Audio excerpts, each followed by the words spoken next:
Oh, Canada. Such a gleaming beacon of equality, tolerance, and multiculturalism we are.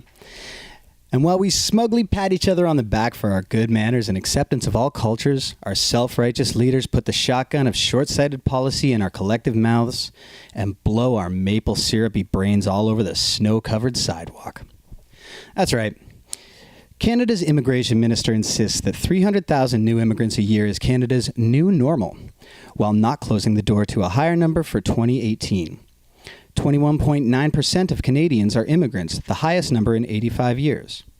Policymakers suggest an ever-increasing level of immigration with no end in sight towards an end goal of tripling the Canadian population to 100 million over the next century. What could possibly go wrong?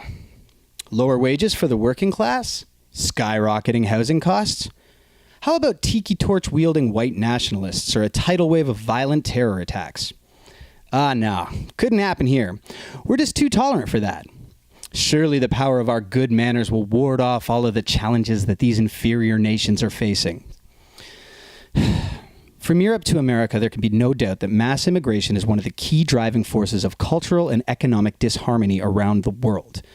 But I guess if your ivory fucking tower is tall enough and you squeeze your head just far enough up your asshole, you might still be able to parrot the empty catchphrase, "Diversity is our strength," without a hint of irony. Now, I'm sure some of you are thinking, how dare this xenophobic bigot slaughter our sacred cows of diversity with this hateful blasphemy? You might be inclined to think that I'm part of some ethno-nationalist alt-right conspiracy. And you couldn't be more wrong. It is precisely because I believe Canada can stand as a beacon of diversity to the world. But in order to do that, we can't fuck it up. Let me put it to you this way. If I move to Japan, I'm probably going to learn the language and the customs of the people as part of a natural drive to fit in and to succeed. However, if I move to Japan with several thousand of my English-speaking friends and relatives, and we all go to the same place, there's virtually no drive to integrate and learn the language and customs. And this is how you get enclaves that integrate slowly or not at all.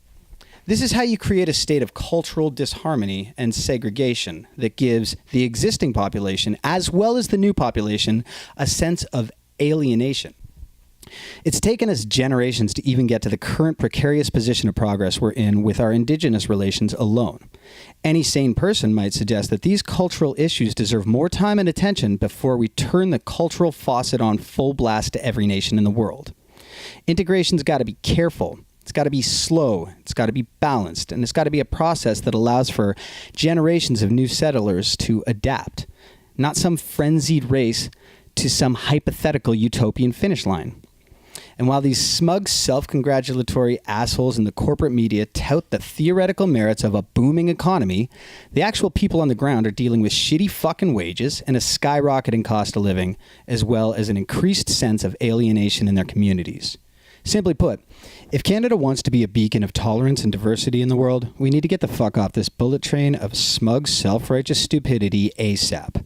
Otherwise, we risk going down in history as the go-to example of how diversity fails.